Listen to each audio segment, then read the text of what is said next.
ಹೆಣ್ಮಕ್ಳು ಹೊರಗಡೆ ಹೋಗಿ ಜೀವನನೇ ಮಾಡಂಗಿಲ್ಲ. ಅವರು ವಯಸ್ಸಲ್ಲಿ ಚಿಕ್ಕವರು ದೊಡ್ಡವರು ಆ ವಿಷಯ ಬೇಡ ಅವ್ರಿಗೆ. ಒಟ್ನಾಗ ಅವ್ರಿಗೆ ಏನು ಈ ಹೆಣ್ಮಕ್ಳ ಮೇಲೆ ನಾವು ದೌರ್ಜನ್ಯ ಮಾಡಬೇಕು, ಹೆಣ್ಮಕ್ಳು ಹೊರಗಡೆ ಬರಬಾರ್ದು. ಈ ರಾಜ್ಯದಲ್ಲಿ ರಾಜಕಾರಣ ಅನ್ನೋದು ಮಲಗಿಬಿಟ್ಟತೆ. ಬಡವ್ರ ಮೇಲೆ ಅತ್ಯಾಚಾರ ಆಗಿದ್ರು ಕೇಳೋರಿಲ್ಲ, ಏನು ಕೇಳೋರಿಲ್ಲ. ಇಲ್ಲಿ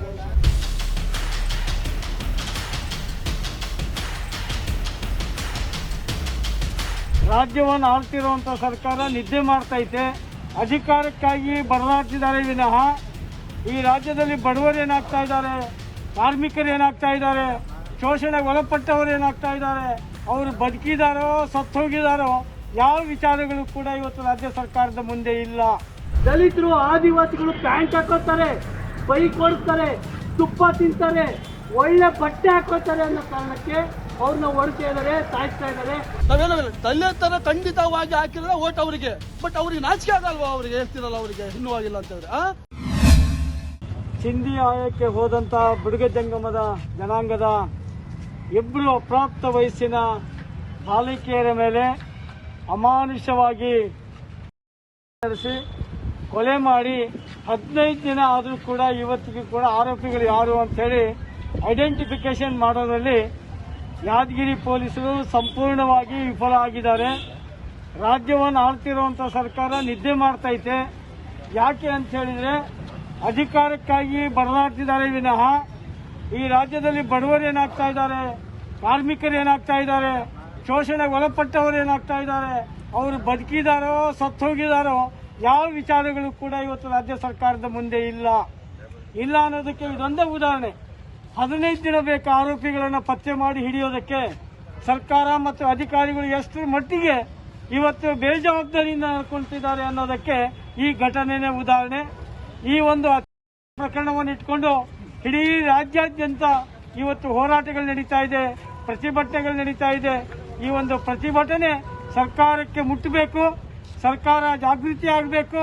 ಇಮಿಡಿಯೇಟ್ ಆಗಿ ಯಾರು ಈ ಒಂದು ಪ್ರಕರಣದಲ್ಲಿ ಭಾಗಿಯಾಗಿದ್ದಾರೋ ಅವರನ್ನ ಬಂಧಿಸಿ ಜೈಲಿಗೆ ಕಳಿಸುವಂತ ಕೆಲಸವನ್ನ ಸರ್ಕಾರ ಮಾಡಬೇಕು ಅಂತೇಳಿ ನಾವಾದ್ರೂ ಕೂಡ ಒತ್ತಾಯ ಮಾಡ್ತೀವಿ. ಸುಮಾರು ಜನಾಂಗದವರು ಜೀವನ ಮಾಡೋದೇ ಕಷ್ಟ. ಅವರ ಆರ್ಥಿಕ ಪರಿಸ್ಥಿತಿ ತುಂಬಾ ಕೆಳಮಟ್ಟದಲ್ಲಿದೆ. ಅದರಲ್ಲೇ ಅವರು ಅಲ್ಲಿ ಚಿಂದೆ ಹಾಯ್ಕೊಂಡು ವ್ಯಾಪಾರ ಮಾಡ್ಕೊಂಡು ಹೊಟ್ಟೆ ತುಂಬಿಸ್ಕೊಳ್ಬೇಕಂತಂದ್ರೆ, ಹೊರಗಡೆ ಹೋಗ್ಬೇಕಂತಂದ್ರೆ ಹೆಣ್ಮಕ್ಳ ಬಗ್ಗೆ ಈ ತರ ಆದ್ರೆ ಅವ್ರು ಯಾವ ರೀತಿ ಹೊಟ್ಟೆ ತುಂಬಿಸ್ಕೊಳ್ಬೇಕು. ಮತ್ತೆ ಬದಲಾಗಿ ಇವ್ರದೇ ಅಂತಲ್ಲ, ಪ್ರತಿಯೊಂದು ಹೆಣ್ಮಗಳು ಸಹ ಹೊರಗಡೆ ಹೋಗಿ ಕೆಲಸ ಮಾಡ್ಕೊಂಡು ದುಡ್ಕೊಂಡು ಹೊಟ್ಟೆ ಪಾಡು ನೋಡ್ಕೊಳ್ಬೇಕಂದ್ರೆ ಈ ಕೆಲವು ದುಷ್ಟ ಜನಗಳು ಯಾವ ರೀತಿ ದೃಷ್ಟಿ ಆಗ್ತಿದಾರೆ ಅಂದ್ರೆ ಹೆಣ್ಮಕ್ಳು ಹೊರಗಡೆ ಹೋಗಿ ಜೀವನನೇ ಮಾಡಂಗಿಲ್ಲ. ಒಟ್ನಲ್ಲಿ ಅವ್ರಿಗೇನು ಅವ್ರ ಹೆಣ್ಮಕ್ಳು ಯಾವ್ದೇ ಅವರು ವಯಸ್ಸಲ್ಲಿ ಚಿಕ್ಕವರು ದೊಡ್ಡವರು ಆ ವಿಷಯ ಬೇಡ ಅವ್ರಿಗೆ. ಒಟ್ನಾಗ ಅವ್ರಿಗೆ ಏನು ಈ ಹೆಣ್ಮಕ್ಳ ಮೇಲೆ ನಾವು ದೌರ್ಜನ್ಯ ಮಾಡಬೇಕು, ಹೆಣ್ಮಕ್ಳು ಹೊರಗಡೆ ಬರಬಾರ್ದು. ಏನ್ ಬರ್ತಾ ಇದೆ ಅಂತಂದ್ರೆ ನಾವು ದೋಷಣೆ ಮಾಡೋದ್ರಲ್ಲಿ ಮುಂದೆ ಆಗ್ತಿದೀವಿ ಹೊರತು ಯಾರ ಈ ಮಾಡ್ತಾ ಇದಾರೆ ಅವ್ರ ಗಲ್ಲಿಗೆ ಎಷ್ಟೋ ದೂರದ ಮಾತು ನಿಲ್ಸಿ ಅಲ್ಲಿ ಮಾಡಿರೋರನ್ನ ಗಲ್ಲಿಗೆ ಹಾಕೋದಲ್ಲ, ದೂರದ ಮಾತಲ್ಲ, ಕಲ್ಲಿಂದ ಹೊಡಿಬೇಕು ಮತ್ತೆ ಆಸಿಡ್ ಹಾಕಿ ಸುಡ್ಬೇಕಷ್ಟೇ, ಮುಲಾಜೆ ಇಲ್ಲ. ಆತರ ಎಲ್ಲಾ ಕಡೆನು ಆತರ 1-2 ಕೇಸ್ ಆಗ್ತಾ ಇದ್ರೆ ಮಾಡಕ್ ಹೋಗ್ಲಿ ಹೆಣ್ಮಕ್ಳ ಕಣ್ಣೆತ್ತು ನೋಡಕ್ಕೂ ಸಹ ಎದುರ್ತಾರೆ. ಇವತ್ತು ಒಂದಷ್ಟು ಜನ ಸೇರಿ ಆ ಹೆಣ್ಣು ಮಕ್ಕಳನ್ನ ಎಳ್ಕೊಂಡು ಹೋಗಿ ಮಾಡಿ ಕೊಲೆ ಮಾಡಿರ್ತಕ್ಕಂಥ ಸಂಖ್ಯೆ ಇದೆ. ಯಾಕೆ ಈಗ ನಡೀತಾ ಇದೆ ಅಂತ ಹೇಳಿದ್ರೆ ಯಾರು ಹೇಳೋರು ಕೇಳೋರಿಲ್ಲ ಇವರಿಗೆ. ಇವ್ರು ಬಡವರು, ಅಲೆಮಾರಿಗಳು, ಇವ್ರನ್ನ ಮಾಡಿದ್ರೆ ನಮಗೇನಂತದ್ದು ಆಗ್ಬಿಡುತ್ತೆ ಅಂತಕ್ಕಂಥ ಧೈರ್ಯ ಇವ್ರಿಗೆ. ನಾವಿವತ್ತು ಬಂದಿರೋದು ಸ್ವಾಮಿ ನಮ್ಗೆ ಯಾರು ಹೇಳೋರು ಕೇಳೋರು ಇಲ್ಲ ಅಂತ ಬಿಟ್ಟು ನಾವು ಸುಮ್ಮನೆ ಇರಲ್ಲ. ನಮಗೆ ಹೇಳೋರು ಕೇಳೋರು ಯಾರು ಇಲ್ಲ ಅಂತಲ್ಲ, ನಾವಿದೀವಿ, ನಾವು ನ್ಯಾಯ ಕೊಡ್ತೀವಿ. ಯಾವ ತರ ಪರಿಸ್ಥಿತಿ ಇದೀವಿ ಅಂತ ಹೇಳಿದ್ರೆ ಈ ದೇಶದಲ್ಲಿ ಮಾಡಿ ಜೈಲಿಗೆ ಹೋಗಿದ್ದಂತ ಒಂದು ಗುಂಪನ್ನ ಸನ್ನಡತೆ ಆಧಾರದ ಮೇಲೆ ಸರ್ಕಾರ ಬಿಡುಗಡೆ ಮಾಡ್ತದೆ. ಬಿಲ್ಕಿಸ್ ಬಾನು ಅಂತಕ್ಕಂಥ ಹೆಣ್ಣು ಮಗಳ ಮೇಲೆ ಅವ್ರು ಹೊರಗೆ ಬಂದ ತಕ್ಷಣ ಅವ್ರಿಗೆ ಹಾರ ಹಾಕಿ ಪಾರ್ಟಿಯ ಒಂದು ಫಂಕ್ಷನ್ ನಲ್ಲಿ ಕೂರಿಸ್ತಾರೆ. ಚೈಲ್ಡ್ ಮ್ಯಾರೇಜ್ ನ ನಿಲ್ಲಿಸಿದಂತ ಒಂದು ಅಂಗನವಾಡಿ ಟೀಚರ್ ಮೇಲೆ ನಾನಿಲ್ಲಿ ಎಕ್ಸ್ಪ್ಲೇನ್ ಮಾಡಕ್ ಆಗಿರೋ ರೀತಿಯಲ್ಲಿ ಹೊಲದಲ್ಲಿ ಕೆಲಸ ಮಾಡ್ತಾ ಇದ್ರೆ ಗಂಡನ ಹೊಡೆದು ಆ ಅಮ್ಮನ ಎಳ್ಕೊಂಡು ಊರ ಮುಂದೆ ಮಾಡ್ತಾರೆ. ನಮ್ಮ ಮನೆಯಲ್ಲಿ ಚೈಲ್ಡ್ ಮ್ಯಾರೇಜ್ ಆದ್ರೆ ನೀನ್ ಯಾರು ತಡಿಯಕ್ಕೆ ಅಂತ ಕೇಳ್ತಾರೆ. ಅಂತ ಒಂದು ದೇಶದಲ್ಲಿ ನಾವಿದ್ದೀವಿ ಸ್ನೇಹಿತರೆ. ದಲಿತರು ಆದಿವಾಸಿಗಳು ಪ್ಯಾಂಟ್ ಹಾಕೋತಾರೆ, ಬೈಕ್ ಓಡಿಸ್ತಾರೆ, ತುಪ್ಪ ತಿಂತಾರೆ, ಒಳ್ಳೆ ಬಟ್ಟೆ ಹಾಕೋತಾರೆ ಅನ್ನೋ ಕಾರಣಕ್ಕೆ ಅವ್ರನ್ನ ಹೊಡ್ತಾ ಇದ್ದಾರೆ, ಸಾಯಿಸ್ತಾ ಇದ್ದಾರೆ. ಕಂಬಾಲಪಲ್ಲಿ ಅಂತಕ್ಕಂಥ ಊರಿನಲ್ಲಿ ಮನೆಗೆ ಬೆಂಕಿ ಹಚ್ಚಿದ್ದಾರೆ.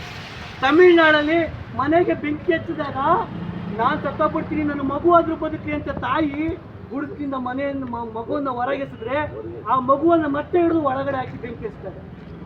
ಮೊಬೈಲ್ನಲ್ಲಿ ಅಂಬೇಡ್ಕರ್ ರಿಂಗ್ ಟೋನ್ ಇಟ್ಕೊಂಡಿದ್ದ ಶಿರ್ಡಿಯಲ್ಲಿ 2017 ನಡೆದಂಥ ಘಟನೆ. ಮೊಬೈಲ್ನಲ್ಲಿ ಅಂಬೇಡ್ಕರ್ ರಿಂಗ್ ಟೋನ್ ಇಟ್ಕೊಂಡಿದ್ದ ಅನ್ನೋ ಕಾರಣಕ್ಕೆ ಅವನ ಮೇಲೆ ಬೈಕ್ ಹಚ್ಚಿ ಸಾಯಿಸಿದ್ರು. 2018 ಕುಟುಂಬದಲ್ಲಿ 9 ವಯಸ್ಸಿನ ಒಂದು ಹುಡುಗಿಯನ್ನ ದೇವಸ್ಥಾನದಲ್ಲಿ ಪೂಜಾರಿ ಮತ್ತು ಅವನ ಅಳಿಯ ಸೇರಿ 1 ವಾರ ಇಟ್ಕೊಳ್ಳ. ಯಾಕೆ? ಇವ್ರಿಗೆ ಯಾರು ಹೇಳೋರಿಲ್ಲ. ದಲಿತರಿಗೆ ಯಾರು ಕೇಳ್ತಾರ್ರಿ? ಅಲೆಮಾರಿಗಳು ಭಿಕ್ಷೆ ಬೇಡವರು, ಚಿಂದಿ ಅಯ್ಯೋರು, ಇವ್ರನ್ನ ಯಾರು ಮಾಡ್ತಾರೆ? ಇವ್ರ ಪರವಾಗಿ ಯಾರಿದ್ದಾರೆ ಅಂತ ಹೇಳ್ಬಿಟ್ಟು ದ್ರಾಷ್ಟ್ಯ ಅವರಿಗೆ. ಅದಕ್ಕೋಸ್ಕರ ಇವತ್ತು ಚಿಂದಿಯ ಹೆಣ್ಮಕ್ಳನ್ನ ಬಿಟ್ಟಿಲ್ಲ ಅಂತ ಹೇಳಿದ್ರೆ ಇವತ್ತು ನಿಂತ್ಕೊಂಡಿರ್ತಕ್ಕಂಥ ಎಲ್ಲರೂ ಯೋಚನೆ ಮಾಡಬೇಕು, ನಮ್ಮನೆ ಹೆಣ್ಮಕ್ಳು ನಮಗೆ ಸೇಫಾ? ಈ ದೇಶದಲ್ಲಿ ಹೆಣಗಳು ಬೀಳುತ್ತೆ, ಕೊಲೆಗಾರರು ಸಿಗಲ್ಲ. ಹೆಂಗೆ? ಮನೆಗಳು ಸುಟ್ಟೋಗ್ತಾ ಇದೆ, ಬೆಂಕಿ ಹಚ್ಚೋರಿಲ್ಲ. ಯಾಕೆ? ವಿಚಾರಾಗಿ 2 ಬಾಡಿ ಸಿಕ್ಕಿದೆ, ವಿಚಾರ ಮಾಡಿದವರು ಇರಲ್ಲ. ಯಾಕೆ? ಅಷ್ಟು ಸುಲಭನ ಅಲೆಮಾರಿಗಳು ಅಂತ ಹೇಳಿದ್ರೆ, ದಲಿತರು ಅಂತ ಹೇಳಿದ್ರೆ. ಇವತ್ತು ನಾವು ಈ ನ್ಯಾಯವನ್ನು ಕೇಳ್ತಾ ಇದ್ದೀವಿ. ಕರ್ನಾಟಕದಾದ್ಯಂತ ಪ್ರತಿಭಟನೆ ನಡೀತಾ ಇದೆ, ಬೆಂಗಳೂರಿನಲ್ಲಿ ಇವತ್ತು ಹೋರಾಟ ನಡೀತಾ ಇದೆ. ಅದಕ್ಕೋಸ್ಕರ ನಾವು ಇವತ್ತಿಲ್ಲಿ ಬಂದು ಕೇಳ್ತಾ ಇದ್ದೀವಿ. ಜಿಲ್ಲಾಧಿಕಾರಿಗಳು ಮನವಿ ಕೊಟ್ಟಿದ್ದೀವಿ. ಜಿಲ್ಲಾಧಿಕಾರಿಗಳು, ಕರ್ನಾಟಕದ ಪೊಲೀಸ್ ಡಿಪಾರ್ಟ್ಮೆಂಟು ಇದನ್ನು ಗಂಭೀರವಾಗಿ ಪರಿಗಣಿಸಿ ಇದನ್ನ ಸರಿಯಾದ ರೀತಿಯಲ್ಲಿ ತನಿಖೆ ನಡೆಸಿ ಅಪರಾಧಿಗಳಿಗೆ ಇದು ಮಾಡಬೇಕು, ಅವ್ರನ್ನ ಹಿಡಿಬೇಕು, ಕಠಿಣ ಶಿಕ್ಷೆ ಕೊಡಬೇಕು. ಬೇರೆಯವರು ಆಗದೇ ಇರೋ ರೀತಿಯಲ್ಲಿ ಕಠಿಣವಾದ ಶಿಕ್ಷೆ ಕೊಡಬೇಕು ಅಂತ ನಾವು ಆಗ್ರಹಿಸ್ತೀವಿ. ಅಷ್ಟೇ ಅಲ್ಲ, ಯುವತಿಯ ಕುಟುಂಬಕ್ಕೆ ಅವರಿಗೆ ಜೀವನವನ್ನು ನಡೆಸಲಿಕ್ಕೋಸ್ಕರ ಪರಿಹಾರ ಕೊಡೋದು ಮಾತ್ರ ಅಲ್ಲ, ಅವ್ರ ಮನೆಯಲ್ಲಿ ಇರ್ತಕ್ಕಂಥವ್ರಿಗೆ ಸರ್ಕಾರಿ ನೌಕರಿ ಕೊಡಬೇಕು ಅಂತ ನಾವು ಆಗ್ರಹಿಸ್ತಾ ಈ ಹೋರಾಟದ ಮುಖಾಂತರ ಜಿಲ್ಲಾ ಅಲೆಮಾರಿ, ಅರೆ ಅಲೆಮಾರಿ, ಬುಡಗ ಜಂಗಮ ಶಾಂತಿಗಾಗಿ ನಾಗರಿಕರ ವೇದಿಕೆ ನಾವು ಒತ್ತಾಯ ಮಾಡ್ತೇವೆ. ಈ ಪ್ರಕರಣಗಳು ಮುಂದೆಂದೂ ಆಗಬಾರ್ದು. ಎಲ್ಲ ಹೆಣ್ಣು ಮಕ್ಕಳು ಗೌರವದಿಂದ, ಘನತೆಯಿಂದ ಜೀವನ ಮಾಡುವ ರೀತಿಯಲ್ಲಿ ಆಗಬೇಕು. ಆ ನಿಟ್ಟಿನಲ್ಲಿ ಸರ್ಕಾರ, ಪೊಲೀಸ್ ಇಲಾಖೆ ಇದನ್ನು ಸೂಕ್ತ ರೀತಿಯಲ್ಲಿ ತನಿಖೆ ಮಾಡ್ತದೆ ಅಂತ ಆಶಿಸ್ತಾ ನಾನು ಮಾತನ್ನು ಮುಗಿಸ್ತೀನಿ. ನಿಮ್ಮ ಈ ದಿನ .com ನಮ್ಮ ಕರ್ನಾಟಕ ಎಂಬ ವಿಶೇಷ ಸಂಚಿಕೆಯನ್ನು ನಿಮಗಾಗಿಯೇ ಹೊರತಂದಿದೆ. ಕರ್ನಾಟಕದ 50 ವರ್ಷಗಳ ಎಲ್ಲ ವಿಷಯಗಳನ್ನು ಒಮ್ಮೆಗೆ ಓದಿ ನಿಮ್ಮ ಮಕ್ಕಳಿಗೂ ಓದಿಸಿ. ಇನ್ನೇಕೆ ತಡ? ಕರೆ ಮಾಡಿ ಅತ್ಯುತ್ತಮ ಪುಸ್ತಕವನ್ನು ನಿಮ್ಮದಾಗಿಸಿಕೊಳ್ಳಿ.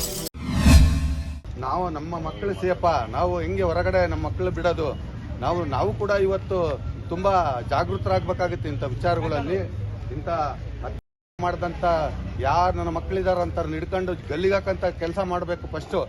ಅವಾಗ ಇಂಥವ್ರಿಗೆಲ್ಲ ಬುದ್ಧಿ ಬರ್ತತೆ. ಅಲ್ಲೇವರೆಗೂ ಕೂಡ ಇಂಥವ್ರಿಗೆ ಸರಿಯಾದ ಶಿಕ್ಷೆ ಇಲ್ಲ ಅಂತಂದ್ರೆ ಈ ದೇಶದಲ್ಲಿ ಹಿಂಗೆ ನಡೀತಾನೆ ಇರ್ತವೆ. ಈ ರಾಜ್ಯದಲ್ಲಿ ರಾಜಕಾರಣ ಅನ್ನೋದು ಮಲಗಿಬಿಟ್ಟತೆ. ಬಡವ್ರ ಮೇಲೆ ಆಗಿದ್ರು ಕೇಳೋರಿಲ್ಲ, ಏನು ಕೇಳೋರಿಲ್ಲ. ಇಲ್ಲಿ ಸುಮ್ಮನೆ ಅವ್ರ ಪಾಡಿಗೆ ಅವರು ಮಾಡ್ಕೊಂಡು ಅವ್ರ ಪಾಡಿಗೆ ಅವ್ರು ವಿಧಾನಸೌಧದಾಗ ಇದ್ದಾರೆ. ಈ ನಮ್ಮಂತ ಬುಡಕಟ್ಟು ಜನಾಂಗಗಳು ಎಲ್ಲಿ ಹಿಂಗೆ ನಾವು ಬೀದಿ ಪಾಲು ಆಗ್ತಾನೆ ಇರೋದನ್ನ ಅವರು ಅಲ್ಲಿ ವಿಧಾನಸೌಧದಲ್ಲಿ ಕೂತ್ಕೊಂಡು ಅವ್ರ ಪಾಡಿಗೆ ಅವರು ಆಡಳಿತ ನಡೆಸ್ಕೊಂಡು ಅವ್ರಿಗೆ ಏನ್ ಬೇಕೋ ಹೊಟ್ಟೆ ತುಂಬಿಸ್ಕೊಂತ ಇದ್ದಾರೆ. ನಮ್ಮನ್ನೆಲ್ಲ ಹಿಂಗೆ ಬೀದಿಗೆ ಬಿಡ್ತಿದ್ದಾರೆ. ಇವತ್ತು ಸರ್ಕಾರ ಏನಿದೆ ಅಂತ ಹೇಳಿದ್ರೆ ನಿಜವಾಗ್ಲೂ ನೀಚ ಸರ್ಕಾರ ಅನ್ಸುತ್ತೆ ನಂಗೆ. ಯಾಕಂತಂದ್ರೆ ಇವತ್ತೊಬ್ಬ ಅಲೆಮಾರಿ ಮೇಲೆ 3 ದಿನ ಆಗಿ ಇನ್ನೂ ಅವ್ರು ಅರೆಸ್ಟ್ ಮಾಡಿಲ್ಲ ಅಂತ ಹೇಳಿದ್ರೆ ಇವರು ಮಟ್ಟಿಗೆ ಇವ್ರು ಎಷ್ಟೋ ಮೈಸೆಟ್ ಇರ್ಬೇಕಂತ. ಯಾಕೆ? ಈ ಸರ್ಕಾರದ ಮೇಲೆ, ಸರ್ಕಾರಕ್ಕೆ ನಾವೇನು ಓಟ್ ಹಾಕಿಲ್ವ? ನಾವೇನೋ ದಲಿತರ ಖಂಡಿತವಾಗಿ ಹಾಕಿದ್ರೆ ಓಟ್ ಅವರಿಗೆ. ಬಟ್ ಅವ್ರಿಗೆ ನಾಚಿಕೆ ಆಗಲ್ವಾ? ಅವ್ರಿಗೆ ಹೇಳ್ತಿರಲ್ಲ, ಅವರಿಗೆ ಇನ್ನೂ ಆಗಿಲ್ಲ ಅಂತ ಹೇಳಿದ್ರೆ ಒಬ್ಬ ದಲಿತ, ಒಬ್ಬ ಅಲೆಮಾರಿ ಹೆಣ್ಣು ಮಗು ಮೇಲೆ ಮಾಡಿದಾರೆ ಅಂತ ಹೇಳಿದ್ರೆ, ಕೊಲೆ ಮಾಡಿದ್ರೆ ಇನ್ನೂ ಅವ್ರು ತನಿಖೆ ಮಾಡಿಲ್ಲ ಅಂತ ಹೇಳಿದ್ರೆ ಇವರ ಮೈಂಡ್ ಸೆಟ್ ಎಷ್ಟಿರ್ಬೇಕು? ಅದೇ ಉನ್ನತ ಜಾತಿಯಲ್ಲಿ ಯಾರ್ಯಾರು ಆ ತರ ಆಗಿದ್ರೆ ಅವ್ರು ಸುಮ್ಮನೆ ಇರ್ತಿದ್ರ? ಅದೇ ಒಂದು ಒಳ್ಳೆ MP ಮಕ್ಕಳಾಗಿರ್ಬೋದು, ಮಿನಿಸ್ಟರ್ ಮಕ್ಕಳಾಗಿರ್ಬೋದು, MLA ಮಕ್ಕಳಾಗಿರ್ಬೋದು, ಒಬ್ಬ ಅಧಿಕಾರಿಗಳು ಮಕ್ಕಳಾಗಿರ್ಬೋದು, ಅಂತ ಮಕ್ಕಳ ಮೇಲೆ ಆಗಿದ್ರೆ ಇವ್ರು ಹಿಂಗೆ ಕೈ ಕಟ್ಕೊಂಡು ಕುತ್ಕೊಂತಿದ್ರ ಹೇಳ್ತಿರಲ್ಲ. ಈ ದಯಮಾಡಿ ಈ ಸರ್ಕಾರ ದಯಮಾಡಿ ಬೇಗ ಎತ್ತೆಚ್ಕೊಂಡ್ಬಿಟ್ಟು ಆ ಒಂದು ಹೆಣ್ಣು ಮಕ್ಕಳು, ಅಲೆಮಾರಿ ಹೆಣ್ಣು ಮಕ್ಕಳಿಗೆ ಏನ್ ಅಂದೇ ಆಗಿದೆ ಅವರಿಗೆ ಸಂಪೂರ್ಣವಾಗಿ ಅವರಿಗೆ ಮನೆಗೆ 50 ಲಕ್ಷ ಪರಿಹಾರ ಕೊಟ್ಟು ಅವರ ಮನೆಯಲ್ಲಿ ಒಬ್ಬರಿಗೆ ಗೌರ್ಮೆಂಟ್ ಜಾಬ್ ಅನ್ನು ಕೊಳ್ಳಬೇಕು. ಅದಕ್ಕಿಂತ ಮುಂಚಿತವಾಗಿ ಆ ಬಂಧಿತರನ್ನು ಅರೆಸ್ಟ್ ಮಾಡಿ ಅವರು ವಿಕೃತವಾಗಿ ಅವ್ರನ್ನ ಗಲ್ಲಿಗೇರಿಸಬೇಕಂತೇಳಿ ಈ ಸಂದರ್ಭದಲ್ಲಿ ನಾನು ಹೇಳ್ಕೊಂತಿದ್ರೆ. ಮತ್ತಷ್ಟು ವಿಶೇಷ ವಿಡಿಯೋಗಳನ್ನು ನೋಡಲು ಮತ್ತು ಹೊಸ ವಿಡಿಯೋಗಳ ಬಗ್ಗೆ ತಿಳಿಯಲು ಈ ದಿನ .com ಯೂಟ್ಯೂಬ್ ಚಾನೆಲ್ ಸಬ್ಸ್ಕ್ರೈಬ್ ಮಾಡಿ ಮತ್ತು ಬೆಲ್ ಐಕಾನ್ ಕ್ಲಿಕ್ ಮಾಡಿ.